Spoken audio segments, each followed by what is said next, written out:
اللہ تبارک و تعالیٰ نے رسول اللہ صلی اللہ علیہ وسلم پر سب سے پہلے جو آیتیں نازل فرمائی، سب سے پہلی وہی جو نازل فرمائی وہ سورہ علق کی ابتدائی 5 آیتیں ہیں، جس کا تعلق علم سے ہے، تعلیم و تربیت سے ہے۔ سوال یہ ہے کہ اللہ تبارک و تعالیٰ نے سب سے پہلی وحی میں انہی آیتوں کا انتخاب کیوں کیا؟ سب سے پہلی وحی میں اللہ تبارک و تعالیٰ اپنے بارے میں کچھ بیان کر سکتے تھے، اپنی تعریف بیان کر سکتے تھے،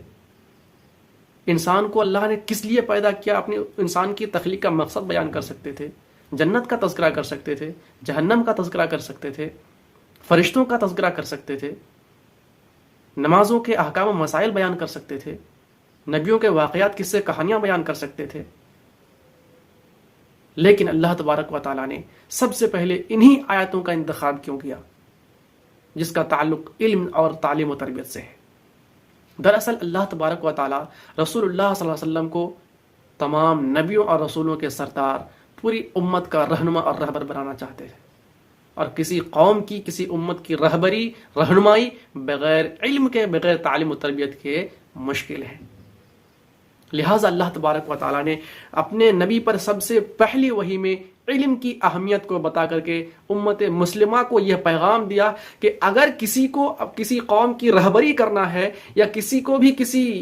جماعت کی، کسی معاشرے کی رہنمائی کرنی ہے، لیڈری کرنی ہے، تو سب سے پہلے انہیں تعلیم و تربیت سے آراستہ ہونا پڑے گا۔ جب تک کسی انسان کے اندر تعلیم و تربیت موجود نہیں ہوگی، تب تک وہ کسی قوم کی رہنمائی نہیں کر سکتی ہے، اس کی رہبری نہیں کر سکتی ہے۔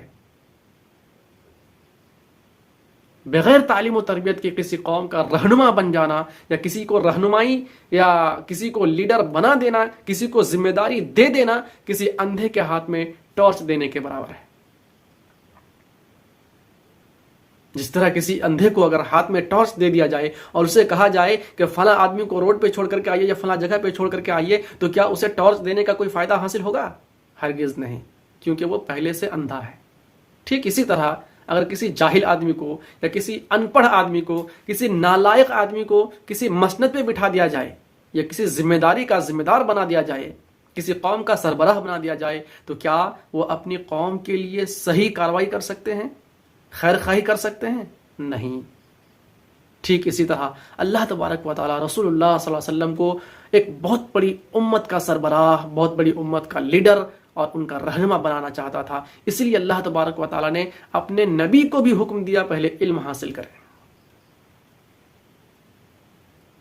تعلیم و تربیت کی طرف توجہ دیں، اور اس کے ذریعے سے اللہ تبارک و تعالیٰ نے ہمیں بھی یہ پیغام دیا ہے کہ آج بھی اگر ہم کسی قوم کا سربراہ بننا چاہتے ہیں، ہم اپنے معاشرے کا لیڈر بننا چاہتے ہیں، تو پہلے ضروری ہے کہ ہم اپنے آپ کو تعلیم و تربیت سے آراستہ اور پیراستہ کریں۔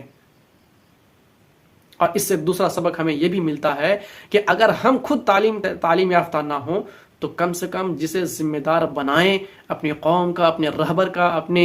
اپنے قوم کا اور اپنے معاشرے کا، جسے اپنا رہبر بنائیں، کم سے کم اسے تعلیم یافتہ بنائیں۔